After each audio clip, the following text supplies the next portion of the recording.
Welcome. I'm Ann Steffen. I'm affiliated with the University of Missouri St. Louis and am a clinical consultant with the Optimal Aging Center.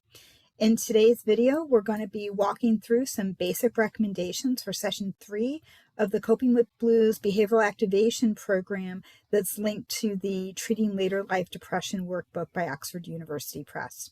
So in this video, I'm going to be walking through the components of session 3 with Laguna Woods Village residents. I'll be talking about some of the key features of each of the learn and practice forms and make some suggestions for your work with residents. I'm going to be continuing to offer some reminders to help with session pacing and continuing to build the therapeutic alliance with residents, and then offering some troubleshooting tips and reminders where you can turn to in the Later Life Depression Clinical Guide for additional recommendations and suggestions.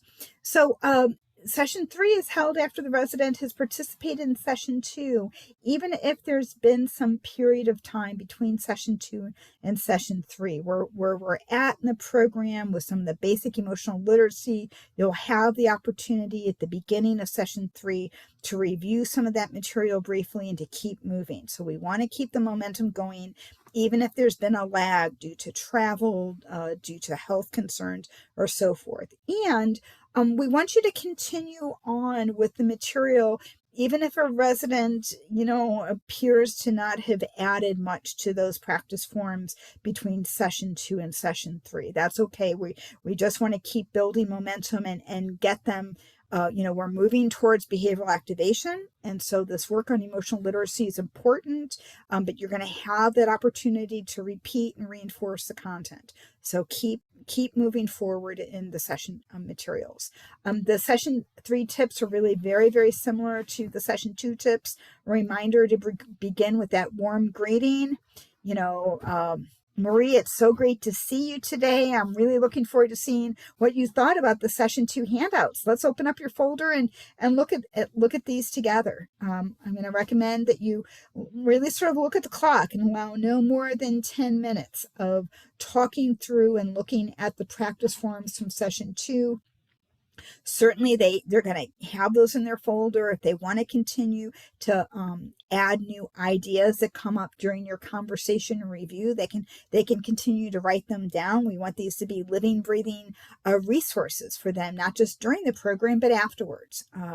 And that you're providing the resident then with the staple package of session 3, and then you're moving into session 3 content. We're only providing one session's worth at a time to help with focus. So even if a resident says, I'm going to be traveling for the next 3 weeks, and I've been enjoying this so far, I don't want to lose momentum, I'd really like to get additional materials, what you're going to say is, wow, that's great, I'm really glad that you're finding this helpful and interesting. The way this works is that it's really not just about you learning and getting new information and suggestions, but we're going to be building some new habits together, and so we're the time that we spend reviewing that together is pretty important. So this isn't just about some new ideas or some new suggestions for you to follow. And then as you're working on each session and you're looking at the new practice forms that are part of session 3, as you're discussing them, you are helping the resident in their own handwriting if possible, if they have the ability to write. If they don't have the ability to write, you can certainly assist with that. But you want some content to start to get inserted into those practice forms while you are there. A resident and a client should never be in the position of looking at a practice form between sessions that has nothing on it and they feel like they're starting from scratch. Getting it started in their own handwriting and a little bit down, and then they're going to be adding to it between sessions, is the best way of helping to support their confidence that they're in the right direction, and certainly that then they can add to that. And then each time as you're introducing and then beginning to talk about the practice forms, you want to very directly, explicitly state, and when we get together for the next session, I'll be really curious as to what new ideas and what additional things you might be thinking of between now and then, and that you've written down. So we're going to look at these together again when we next meet, and I'll be looking at and to see whether you've had some new ideas and some additional things that you've been able to write down.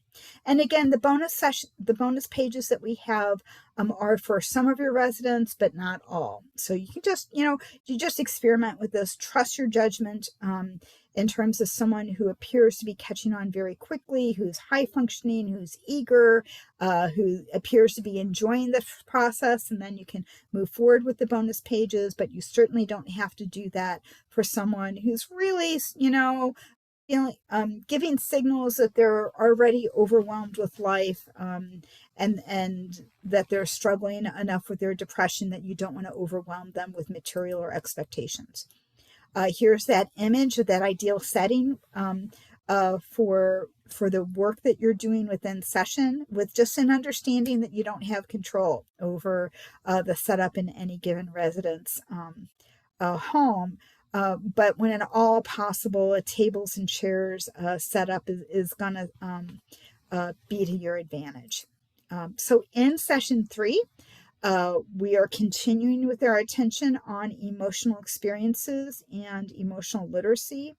And we're continuing to do that attention on emotions with the underlying message to debunk the societal expectation that just talking about what's upsetting me, just sharing the situations in my life and what's bothering me, what I'm worried about, is going to be enough to treat depression. That part of sharing upsetting situations and life circumstances is a part of being a human being, that we all need emotional and social support in a variety of life circumstances. But since this program is specifically focused on individuals who have elevated depressive symptoms, just talking about their feelings is not going to be enough to reduce that depression, that we're really working on developing some new habits that are going to take work and repetition. And then in session 3, this is a content that typically clients really enjoy, and that's the focus on positive emotional experiences. And then we're certainly continuing to work on building our working relationships. So you see here that we have 2 learn pages, 1 practice form that will be true for everyone, and then there's a practice form that's a bonus page. So Feel 7 Learn is particularly important. So you want to both be discussing this, and together while you're discussing this page, you are helping them talk about and then write down on their form. So that question and then the line, the question and then the line, that's not just a verbal conversation. You talk about that, and then you have them write down their answer in their packet on that line. And then begin this conversation of what are some of your thoughts about ways that you can help nurture that specific positive emotion or those emotions that you're particularly interested in.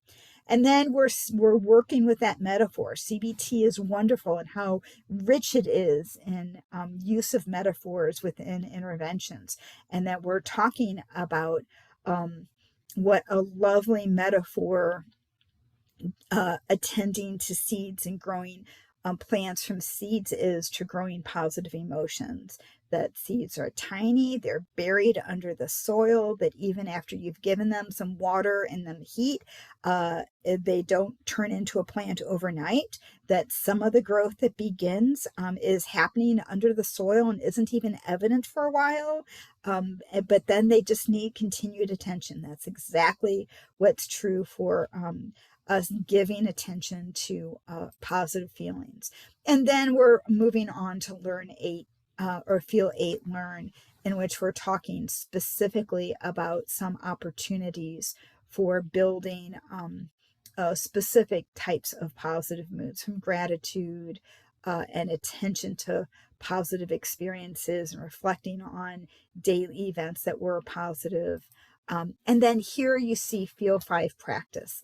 That is the practice form that we're asking everyone to do. And you can put the date for the upcoming week.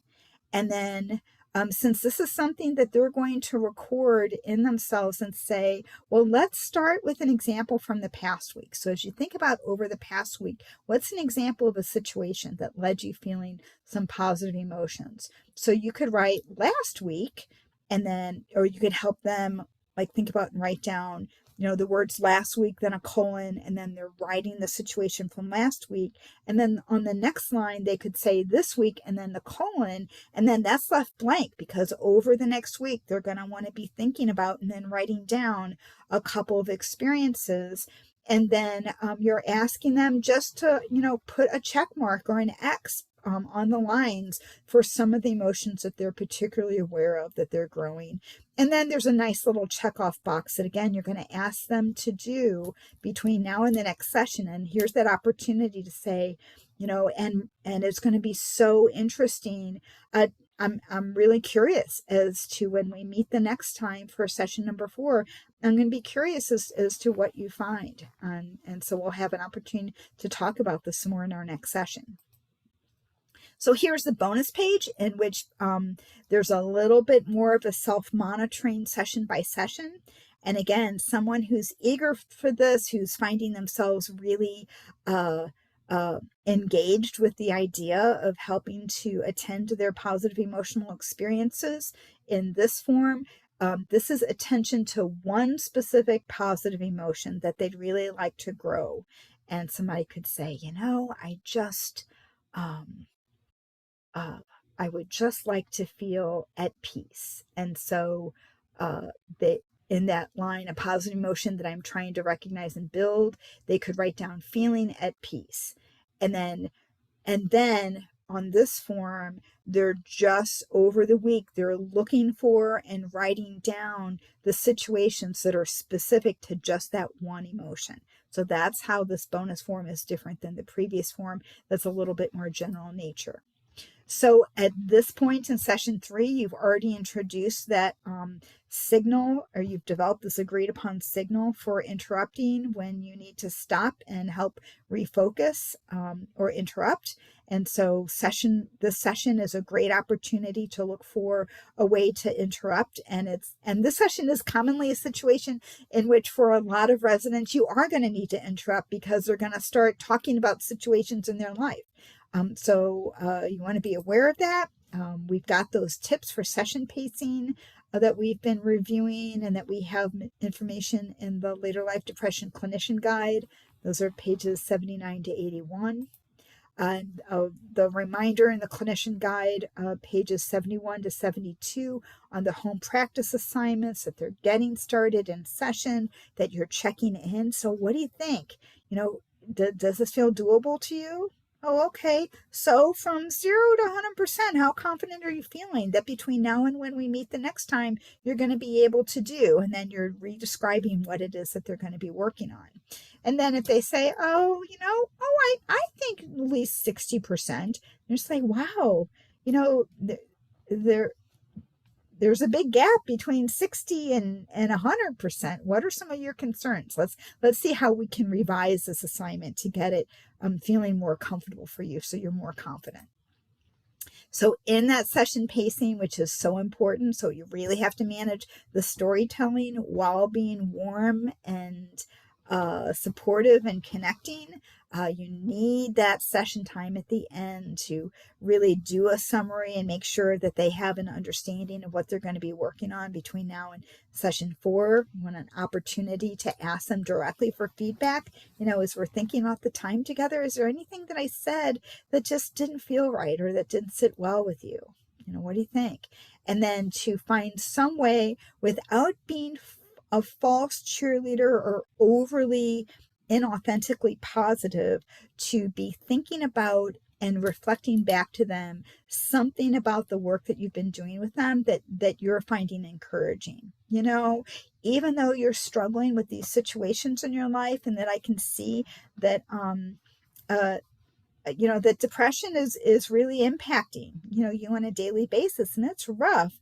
But what I find really encouraging is that conversation we had about even with a difficult week last week, you were able to come up with a situation where you had a more positive mood, and that's giving us the seeds to work on for the future.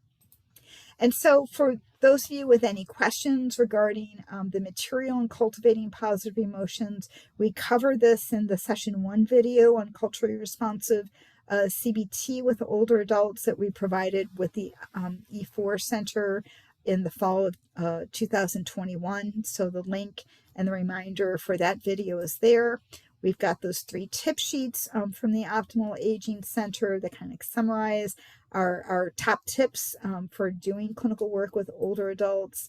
And with that, we're done with our overview for session 3, and I'm looking forward to meeting together with the clinical team and hearing how things are going and what questions folks have as they begin this work with specific residents.